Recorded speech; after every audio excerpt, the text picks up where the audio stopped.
Bonjour à tous, que le Seigneur vous bénisse. Soyez le bienvenu à notre café quotidien, 5 minutes pour restaurer. Alors toujours depuis la Martinique, ce mardi 28 octobre 2025, comme annoncé hier, nous continuons sur le même thème, Gethsémané, Matthieu chapitre 26, à partir du verset 36 jusqu'au verset 44. Et donc nous avions vu hier, Gethsémané signifie donc pressoir à huile. Et Christ Jésus étant donc l'olivier verdoyant, il devait passer par ce pressoir pour que le meilleur sorte de lui. Alors donc nous avons vu hier le Gethsémané comme étant un pressoir d'huile, mais nous voyons également que Gethsémané est un lieu de solitude, parce qu'il était accompagné de Pierre, ensuite de deux fils de Zébédée, à savoir Jacques et Jean. Donc les trois l'accompagnaient, mais ces trois n'ont pas pu l'accompagner dans la prière. Pendant qu'il avait besoin d'être soutenu, pendant qu'il avait besoin d'être encadré ou d'être du moins fortifié à l'image de Moïse sur la montagne, qui avait besoin de Hur et de Aaron, afin que le bras levé, Israël avait toujours la victoire sur Amalek. Mais là, le Seigneur est avec Pierre, Jacques et Jean, mais ils sont endormis, incapables de pouvoir prier avec lui pendant 1 heure. Il arrive également que dans ton Gethsémané à toi, que tu sois dans la solitude. Tu penses que tu as des gens qui vont t'entourer, te soutenir, te fortifier, prier avec toi, t'encourager, mais tu regardes autour de toi, il n'y a personne. Il ne faut en vouloir à personne, parce que Gethsémané est un combat individuel, un combat solitaire, un combat particulier, un combat singulier, parce que ce n'est pas un combat au pluriel, à l'image de Goliath qui a dit à Israël, donnez-moi un homme, un seul homme avec qui je vais combattre. Il arrive que dans le jardin de Gethsémané, que tu puisses livrer des combats singuliers. N'en veux à personne. Pierre, Jacques et Jean, effectivement, ils devaient dormir parce que ce n'était pas leur combat. C'était le combat du Seigneur. C'était sa destinée. C'était son challenge. C'était comme un obstacle devant lequel ils devaient faire face. Tu es dans un obstacle. Tu es comme dans une impasse. Tu es comme dans un cul-de-sac où tu ne sais plus où aller. À gauche et à droite, tu n'as pas de repère. Tu n'as pas le choix que de foncer, de briser le mur, de casser le mur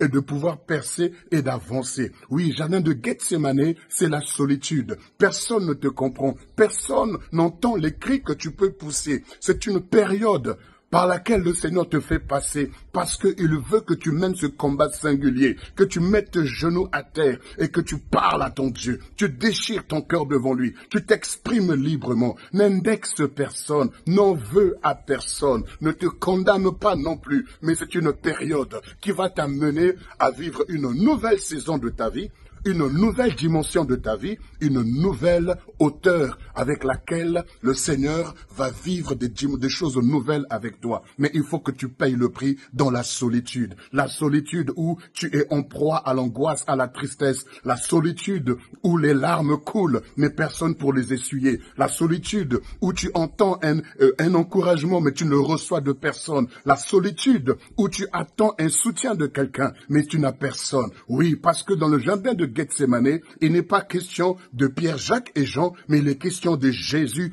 et son Père. Dans le jardin de Gethsémané, il est question de toi avec ton Dieu. Il est question de toi avec ton Seigneur. Parce que lorsque tu es venu sur cette terre, tu es venu pour accomplir une vision. Tu es venu pour accomplir un mandat. Tu es venu pour accomplir une commission de la part de l'Éternel ton Dieu. Le jardin de Gethsémané est le rendez-vous divin pour toi et ton Créateur. Le jardin de Gethsémané est un lieu où tu n'as pas besoin d'être entouré des intercesseurs, où tu as besoin d'être toi-même face à face avec celui qui t'a appelé, celui qui t'a introduit dans ce monde, celui qui t'a placé au sein de la famille dans laquelle tu te trouves, celui qui t'a placé dans le pays où tu te trouves, où tu penses que tout va mal, où tu penses que rien ne va. Dieu ne fait rien au hasard. S'il t'a établi dans cette famille, il t'a établi dans cette nation, ce n'est pas en vain. Ne maudis pas ta famille, ne maudis pas ta nation, ne maudis pas ta ville, ne maudis pas ton environnement, mais change-le par la prière du jardin de Gethsémani. La solitude t'amènera à rentrer en toi-même. La solitude t'amènera à te remettre en question toi-même. La solitude deviendra une arme puissante et efficace pour accomplir ta destinée sur la terre. Alors je prie en ce mardi que le Seigneur te donne encore de se révéler à toi, que le Seigneur te fortifie et t'encourage. Relève-toi, vaillant héros. Tu es dans ton jardin de Gethsémani. Tu es là pour pouvoir vivre des choses extraordinaires. Alors relève-toi, relève ta foi, relève ta conviction. Prie encore, prie encore, prie encore. Il a prié 3 fois. Prie, n'abandonne pas, parce que ta destinée en dépend et plusieurs seront bénis au travers du résultat de tes prières. Sur ces paroles, je t'encourage de passer une très bonne journée et au plaisir de te retrouver demain à la même heure pour la suite de notre thème sur Gethsémani. Shalom.